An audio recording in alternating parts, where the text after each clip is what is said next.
Today,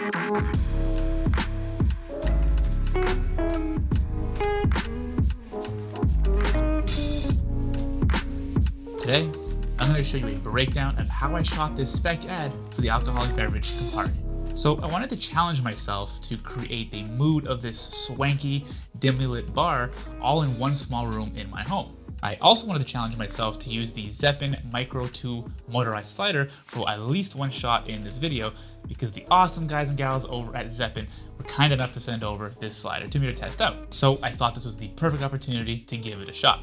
But before I show you all of that, let's dive into and break down the concept. Now, I decided to use Campari for the spec ad here because I not only love the drink itself, but it's actually a key ingredient in one of my favorite cocktails, the Negroni. It's made up of equal parts Campari, gin, and sweet vermouth, and it is just a fantastic drink that is garnished with a nice slice of orange. On top of that, recently I have been watching Stanley Tucci's Searching for Italy, and this show just blew me away.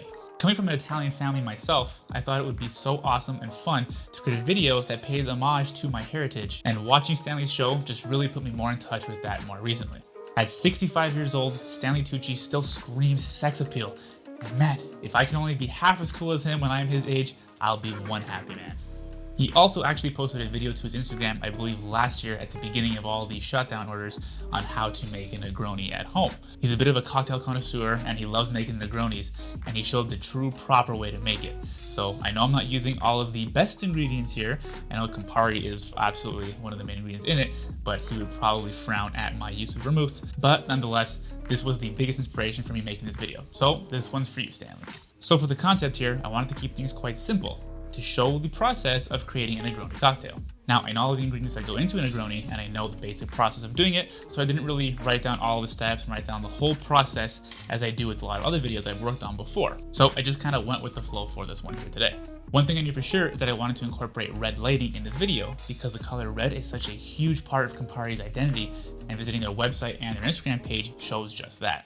I also like the use of the bluish green color as well in some of their photos, so I thought that would be a great accent color in my setup. So now that we have the basic concept and setup all figured out, let's take a look at one of the main shots here and break it all down. So first things first, I set up my black backdrop. I wanted to keep the backdrop dark and simple, and I really didn't want to give away where I was filming this since I was filming it in my home studio, so this made the most sense for me. Then I set up my key light, the Aperture 120D, with the softbox and the grid attachment on it as well. I wanted to make sure the light was directional and not spilling all over the place, so the grid was key here. I placed it at a 45-degree angle on the front left side right over here, and it was on the higher side, aimed slightly down and more aimed at the tabletop versus myself. I didn't have it crazy bright because I wanted the colors of the other lights to be quite noticeable. Then I added a Godox CL10 light on the floor, aimed up at the backdrop, set to a bright red color. This was to add a bit of color to the backdrop that ends up being quite subtle, but still looked better than having a solid black backdrop. Then came the accent lights. I placed another Godox CL10 set to red on the right side, aimed slightly toward the backdrop, but still fully covering the tabletop and myself. This is what gave this really nice shade of red lighting on the right half of the frame right over here. And since I only have two CL10s, I placed a Falconized F7 set to a nice teal blue green color on the opposite side, facing toward the table, myself, and the backdrop. I had to make this quite bright so that it stood out over the daylight balanced light of the Aperture 120D, and so that it was noticeable on my white shirt. Finally, the set needed a bit of dressing up, so I added a fake plant to the back left side, which picked up nice accents of the red and teal lights, and a practical light on the back right side to add a little more style and give off the feel of a dark, swanky bar. The last step here was getting everything together that I needed for the first hero shot, and I arranged it all in a visually appealing way. Then I put on some swanky bartender clothing, and I was ready to get filming. So the first thing I shot was actually the first of the two hero shots, this one right over here being the one where everything is laid out nicely before making the cocktail. This is the nicest everything will look before we get mixing, so it's best to get it out of the way first, even though it's not the opening shot of the video. The video starts with a lot of close-ups and detail shots to tease what is to come and to set the mood before coming to the hero shot of the Campari bottle in the middle of the table with everything set up around it. This is where I realized it was the perfect opportunity to use the slider for a cool shot over here. So I figured it would be really cool to have the camera panning back or zooming back away from the table and the bottles, and as it's backing away, just the bottle changes between the three main ingredients or the three different alcohols in this cocktail. So everything else in the scene would fully stay the same, but the alcohol bottle would just magically change. So as you can see, as the camera zooms out nicely, only the bottles change. I stayed in the same position, the cutting board with mixing utensils stayed in place, and it was a seamless change between each bottle while the camera was zooming out. To achieve this look, I shot 3 separate shots, one with each of the different bottles in place. I then used the official Zeppelin mobile app to set waypoints for a start and end point for the slider movement, and then ran it while recording. I stayed perfectly still and had my wife swap out the bottles, then initiate the movement again while recording. This way, I'd have 3 of the exact same shots, but with each of the different alcohol beverages in there. So then while I was editing it together, I'd be able to find the exact same point in each clip and then cut it so it changes to the next clip. I did this for all 3 shots, so it looks like it's one seamless motion while the bottle is just changing. I know you can see me move a bit between each shot, which is unfortunately almost impossible to hide, but I still think the shot came out great, and it wouldn't have been possible without the Zeppelin Micro 2 motorized slider. Then, the rest of the shoot was quite simple. I just basically had my wife stand in to be me every time I wanted to set up a shot, so I'd be able to focus it, get the angling right, and then I'd have her swap back up where I was holding the camera. I would tell her how to aim it, how to move the camera, and I would just run back in, stand in place, and do the action. So we repeated this for all the different steps for making this cocktail, and once we were done all of that, then I took over the camera duties again, and I was able to film all the additional shots I needed. I initially wanted to shoot all of this on my tripod or even more shots on the slider, but I realized it would be quite difficult to pull all that off, so I thought it was easier to have somebody else shoot this for me. So I've actually had my wife work with me before on some other little projects here and there, and she's actually getting quite good at filming these videos for me. I know I could be quite bossy when I'm in director mode, but she's doing an awesome job of taking my direction and getting exactly what I need. So thank you very much, Kristen. I love you.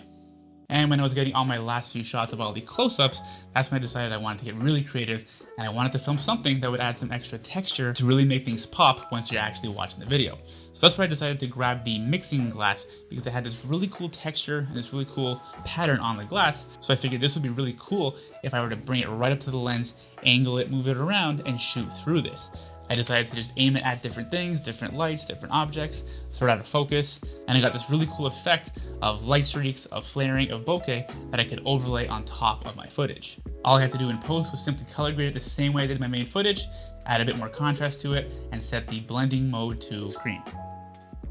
After cutting together all the main clips, I actually went over to Epidemic Sound and I found an awesome song that was reminiscent of Stanley Tucci's Searching for Italy and just really fit the vibe well. I cut it up a bit to make it shorter and a better flow for the video, and started cutting to the song. I love this part because you really get to figure out how to make these 2 pieces of content, the music and the footage, work together in harmony to create an effective video. Then it was time for the sound design. This part took me a long time because I wanted to make sure it sounded really, really good. I didn't record any sounds when I was actually filming, so I had to find a bunch of sounds on Epidemic Sound as well that really fit all the actions that I was doing. It's not always easy to find exactly what you need, and you don't always find a sound effect that's exactly what you're looking for, so you just need to get a bit creative for what you search for. But all in all, I found everything I needed, and after spending a lot of time on the sound design, and after finally having it all together, I decided it needed one more thing. I needed a simple voiceover at the end of the video. A deep, male, Italian accented voice saying, Campari. Drink responsibly. So I hopped on over to Fiverr, not sponsored by the way, and I searched for a voice actor or voice artist. I believe I searched for something like voiceover Italian accent English, and that's when I found Elio. And my God, was he amazing. I booked him immediately, told him exactly what I wanted, and I think within like less than 24 hours, he sent over exactly what I was looking for. So thank you so much, Elio. You are freaking awesome. All right, now the moment we've all been waiting for, the final video. Are you ready for this? Are you ready for this? All right, I'll show you. Check it out.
responsibly.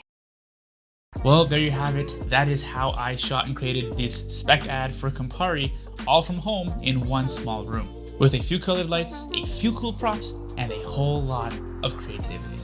If you're interested in checking out the Zeppin Micro 2 slider or the Godox CL10 RGB lights, you can check out the links in the description down below. And with that, thank you so much for watching this video. I really appreciate it. I hope you enjoyed it. I hope you learned something from this here today. And I hope it just inspires you to get creative to make some awesome videos from home. And if you like this video, make sure to drop me a like down below. And also, if you want to see more content like this, don't forget to hit that subscribe button. As always, I'm Alex Perry. Thank you so much again for watching, and I'll see you in the next video. Ciao.